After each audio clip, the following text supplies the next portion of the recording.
আজ রাজধানী ঢাকা এবং আশেপাশে এলাকায় আকাশ থাকবে প্রধানত শুষ্ক, বৃষ্টির সম্ভাবনা নেই। সেই সঙ্গে আংশিক মেঘলা আকাশের পাশাপাশি দিনের তাপমাত্রা সামান্য বাড়তে পারে।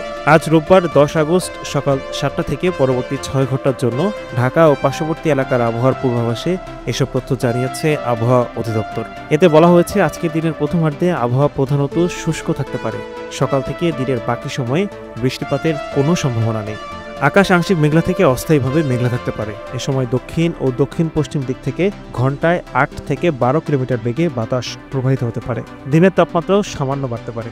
পূর্বাভাস অনুযায়ী আজ সকাল 6টায় ঢাকার তাপমাত্রা ছিল 27.3 ডিগ্রি সেলসিয়াস, আর্দ্রতা 89%। গতকাল ঢাকায় সর্বোচ্চ তাপমাত্রা ছিল 33.4 ডিগ্রি সেলসিয়াস এবং আজকের সর্বনিম্ন তাপমাত্রা 27 ডিগ্রি সেলসিয়াস। আর গত 24 ঘন্টায় রাজধানীতে 21 মিলিমিটার বৃষ্টিপাত রেকর্ড করা হয়েছে।